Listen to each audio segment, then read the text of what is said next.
place kicker is a very important part of a football team. I find it to be very exciting because even though football is a team sport, being a field goal kicker, you're kind of a little bit of an individual within the team concept. From a point standpoint, your field goal kicker is probably the most important player on your team. In professional football, your field goal kicker roughly scores 1/3 of your team's total points. So obviously from a point standpoint is very important. Now I'd like to get into some of the finer points of field goal kicking and some of the techniques involved. There are two basic methods to kicking a football. For many, many years, the traditional method of kicking the football straight on with your toe was the method used predominantly. The last 10 or 15 years, the method of soccer-style kicking, and I'm a soccer-style kicker, where you kick the ball with the side of your foot, has more recently started to dominate in football. I'm going to start off explaining the method of actually kicking field goals. The first thing I'll start doing is talk about the approach, which is obviously the first thing you do. Now on television you will see some professional kickers actually carefully marking their steps backwards and then maybe 1 or 2 steps over to the side. Now as an ex-soccer player, I don't do that. It's just, it comes natural for me. I don't have to mark off my steps. I just step backward and line up in the same place every time naturally. The important thing to remember here is not which one of the two methods you use. What you're trying to accomplish is when you get to the ball, your plant foot is very crucially important. And this is one of the fundamental errors with young people learning how to kick. You must get your plant foot level with the ball, and this is why your approach is so important. In other words, if you're standing a little bit too close to the ball, as you approach the ball, your front foot may step past the ball, and then you will not be able to kick the ball high. Or if you start off perhaps a little bit too far away from the ball and your plant foot lands too far back from the ball, you're stretching to the ball and you have absolutely no power in your kick, and you also will kick the ball to the left. I have talked about the importance of the plant foot landing parallel with the ball. Now I'm going to talk about the actual steps from when you have lined up, you're ready to kick the field goal, the approach to the ball as far as your actual foot movement goes. I get my body leaning forward, take a small step forward with my left foot, barely a step at all. It's just more to get my weight going forward.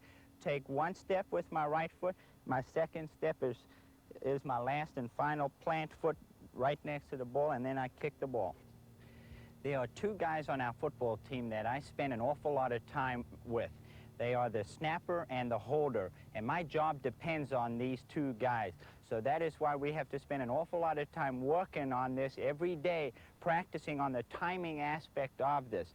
A good center can actually snap the ball on a spiral, so when it hits the holder's hands, all he has to do is catch the ball and put it down in the correct spot with the laces facing toward the target, toward the goals.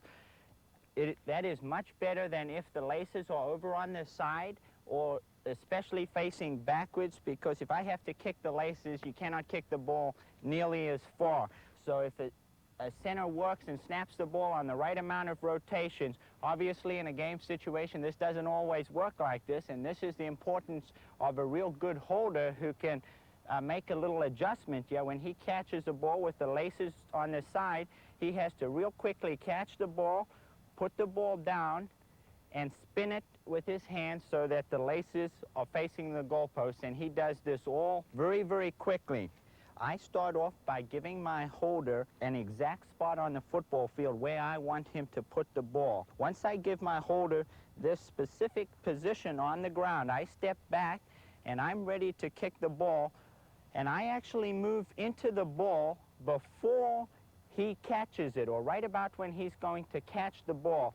So what I'm saying here is I don't have time for my holder to put the ball down on the ground and then for me to look at it and approach the ball. I actually move into the ball as it approximately hits his hand. So as I'm coming into the ball, he puts it down, and we have to do it this way because we only have 1.2 seconds to work with.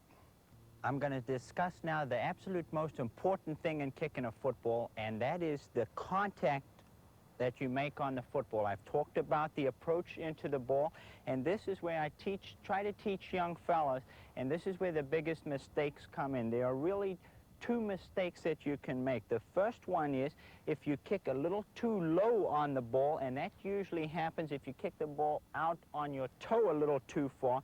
In other words, what you do, you kick the very bottom of the ball, and it's very easy to notice it, because what happens is the ball will go real high and spin real fast, and you won't get any distance on the kick, and you will also usually kick that particular kick out to the right. The second thing that can happen is if you kick a little too high up on the ball toward the middle area of the ball, you kick a line drive, what we call a knuckleball, where the ball will go real crazy and obviously won't go high enough. The part of my foot that I use is actually up in this area right here, and you make contact with the ball coming upwards on the ball, because it's very important to get that good height on the ball. Once you have landed your plant foot parallel to the ball, made contact with the ball, it's also very important to keep your body over the ball, because if you lean back when you kick the ball, it's just like in any sport, balance is a very important part of it. And if you have your weight over the ball, you can really get good power in the ball. And then this is the biggest mistake that young fellas usually make, and is the biggest mistake with soccer-style kicking. Being a soccer-style kicker, there is a natural tendency to hook the ball to the left, because as a right-footed kicker, you are coming around your body with your foot from a soccer standpoint, just as when you'd kick a soccer ball. So there's that natural tendency to hook the ball to the left. And the way that you avoid that is to really concentrate and make sure, after you've made the good, clean contact on the ball, that you actually follow through right at the target, right at the goalpost where you're kicking the ball.